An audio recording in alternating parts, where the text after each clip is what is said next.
Устаз, бүгүнкү күндө TikTok'то кыргыздын жигит кыздары айван кылбаган нерселерди кылууда. Жолук салынганы да, сакал койгону да, жашы карысы да биринен бири өтүп түнү менен түз эфирде отуруп алып, ар кайсыны жасап, оозго алгыс сөздөрдү сүйлөп, ар кандай күнөө иштерди кылып жатышат.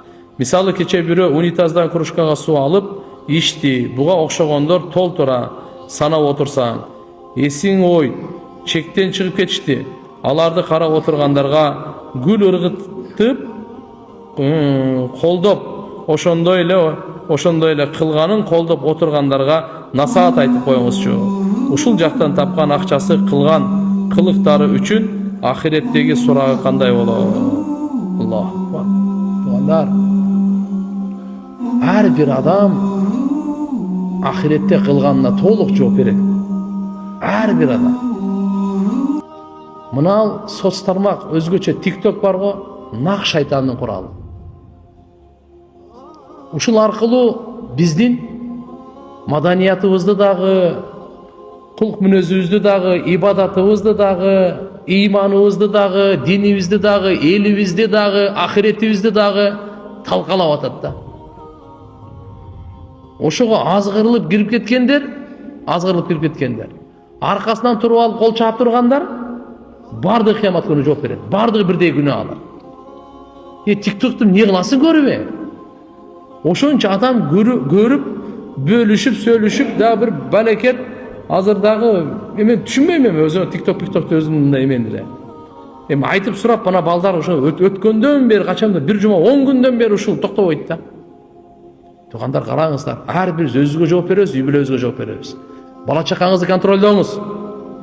Сизден ишенде карындаштарыңыз бар, эжелериңиз бар, контролдоңуз. Карабасын, кирбесин. Азгырылбасын.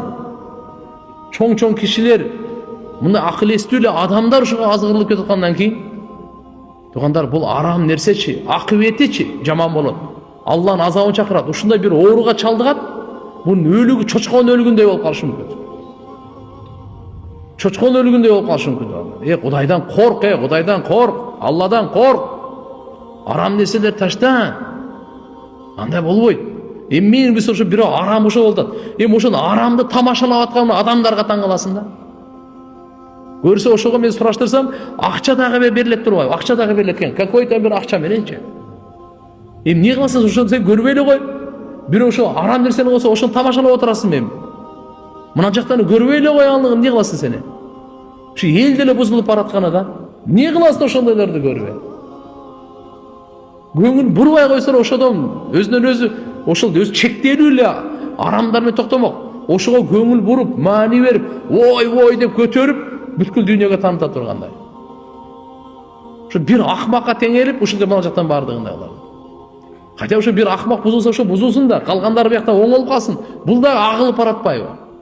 Ушундай боло берет экен деп кетип атат да бар. Имандуу адам ошондой сүрөттү кантип көрсүн, ошондой видеону ошондойго кантип көрсүн? Дагы ошого отуруп алып, кечке чейин 3-4 сааттан отурат дейт. Басып коюп, тигинтип коюп, мынтип коюп, барасына кылып коюп. Я Алла. Алла бизге ден соолук, акылды ушун үчүн берген эмес эле да. Аллахым бул жашоону ушун үчүн берген эмес эле. Бул өтө жашоого кыянаттык. Алла берген жашоого, күн сайын берип аткан жашоого чоң кыянаттык. Алла берген акылга, Алла берген ислам динге өтө чоң кыянаттык туугандар. Ошон үчүн ар бирибиз өзүбүздү сактайлы, бала чакабызды сактайлы. Эскертүүнү берели бала чакага. Текшерип коелу, көзөмөлдөп турайлы. Досу ким, эмнени карап атат, эмнени окуп атат. Чөйрөлөргө бирибизге айтайлы. Вообще көңүл бурба, караба. Өчүрө алган болсо өчүрө алат, өчүрө ала жаап салса жакшы болмок кандай? Жаба күчү жетеби, жетпейби? Бирок караңыз, сиздин ыйманыңыз алдырып атасыз, уурдаттырып атасыз, алсыратып атасыз, көзүңүздү арамга толтуруп атасыз, кулağыңызды арамга толтуруп, ушу ойдон кабырга барсаңыз эмне болот? Ушуден арамды толтуруп алып кабырга кирсеңиз кандай болот? Сизге эч ким жардам бербей турган, жакшы амалыңыздан башка сизге эч ким күйбөй турган ошондой күндү эстеп коюңуз, ал жакын эле, узак эмес. Өтө көп көтпөш керек. Через чөтө тоң мойын болуп кетпеш керек. Бир сынасын, жаралганыңа пушайман жейсиң. Bu dünyaya gelgenine pişayman değilsin.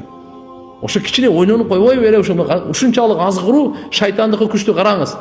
Ата энеси бар бир туугандары болсо керек, бала чакасы болсо керек, достору болсо керек, эжелери болсо керек, айшенелери, аяшаталары болсо керек, кошуна тууган урук деген болсо керек.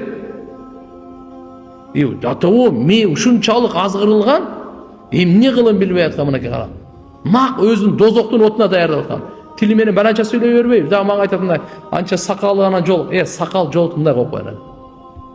Туган кеп сакал жолукта эмес. Кеп инсандыкта. Сакалы капырларда деле бар. Христиандарда, католиктер толуп тура. Америкасын чекеден эле барды сакал койгондар деп адам. Сакалды кичине эгерде мусулман койдубу, ошонун урматын кылыш керек. Пайгамбарыбыз саллаллаху алейхи ва салламдын сүннөтүн жүзүңө коюп алып, анан арам кылган нерсе булар болбойт. Пайгамбарыбыз айткан ошо жолукту карагандан кийин ошо сый урмат кылып коюш керек. Ритуалдарын, атрибут, мондай мисалы белгилери исламды кичине барктай жүрүш керек туугандар. Ошон үчүн иншалла аларга да Алла таалам хидаят берсин. Аларга хидаят берсин, башка эч нерсе кыла албайбыз. Бирок ошондо ошол туугандар, ата-энелери, жакындары кичине карап туруп ортого салып алып койбойбу? Анан мамлекеттиндери күчү бар. Ошону карап туруп мына окшогон вирустарды сразу токтотпосо, бул вирус тез жугат дагы, эртеге бузулган коомдон келечекте эч кандай үмүт жок. Сен 100 этажды небоскреб кылсаң дагы талкананып калат бул туугандар. Бир күндө талкананып калат. Ошон үчүн мындай алхамдулилlah укуктуу мамлекетте жашап атабыз. Мындай абийирсиздиктерге бир чек кое турган учурлар, мыйзамдар болуш керек да. Ушундай абийирсиздиктерди көрсөтпөй турганда. Сураштырдым балдардан, өздөрү айтып берип атат. Кытай чыгарган дейт, даже ошол Кытайдын да өзүндө ошону көрсөткөнгө запрет экен. Жок экен мындай. Башкалар уулана берсин, башкалар бузула берсин, талкалана берсин, бири-бирин жеп жок боло берсин, биз калайлы деген ойдо экен. Кудай билет кандай, ким кандай айтырса дагы. Бирок бизде деле акыл бар да. Арак бекер берсе эле барып иче бериш керекпи? Чечин десе чечине бериппи? Ур десе урат экен, бул жактан күлөт экен. Ушул жерден иши карап ойлонбойбу ушулар? Өтө жаман нерселерге болот. Чын жүрөктөн ооруй турган. Кудайдан коркпогондо бул ойлоп атат, кайтпайт депчи. Ант ичип айтып коеюн, мечитте отурам. Тарых күбө. Тарых. Бундайлар эч качан оңолгон эмес. Тез тоба кылып, тез тоба кылып. Бир саат эмес, бир минута кеч. Алла Тааладан кечирим сурап, бардык элден кечирим сурап оңолдуп токтотуп, эл дагы ким көргөн болсо ошону, ким уккан болсо, ким таркаткан болсо, ким кошкон болсо, салымын кошуп, ушулардын бардыгына. Ушул жерде эмне дейт? Не топтойт эле? Лайк топтойт, бир баракат, подписчик топтогондор. Ушундай арамга ушун ахиреттин күйүзгөн ушундай кыласыңбы? Сага миллионду жөн эле береличи мындай эле келип эле. Ушуга айтпасын туугандар. Ушудан тапкан акчалар арам, ошонукун ким жесе арам. Анын чайы дагы, наны дагы, бардыгы арам. Ошондон тапкан акчалардын бардыгына. Алла субханала ва таала товфик берсин туугандар. Көп дуа кылайлы. Көп дуа кылайлы. Элибизге, журтубузга, мамлекетибизге, жаштарыбызга, келечек муунга азыр ушунчалык катуу кетип атат. Эмне менен бүтөт экен бул билбейм. Алла таалам өзү билет. Аллахым баарыбызга афият берсин. Баарыбызды күнөөлөрдөн сактасын туугандар. Бирок ар бирибиз мындай жоопту үй бүлө бала чакабызды карайлы. Биринчи ирет үй бүлө бала чакабызды карайлы. Экинчиси колубуздан келишинче кайсы жерге чейин сөзүңүз жетет, күчүңүз жетет, акылыңыз жетет. Ошого сөзсүз ошол жакта да карамайт эле. Айтпай койсо болбойт. Айтышыбыз керек аны карап. Анан кийин ошо TikTok баланы көрбөй эле койгулачы анан не? Карабай эле кой, эмне болду? Ошонусу жок жашоо токтоп калабы эле. Куранга алек болойлу, зикирге, дуага алек болойлу, билимге алек болойлу. Ал баары ала алдайт экен да. Киши пайдалуу нерсесинсе жок, пайдалуу нерсе деген сапсам жок эле экен да жерде. Көп болсо ичинде 1-2 пайдалуу, 98 зыян экен да. Бирден болсо бирден бул Алла менен жогору жакта байланышы болбосо, я Алла, Ал жөн алып кеткен да бул жагынан.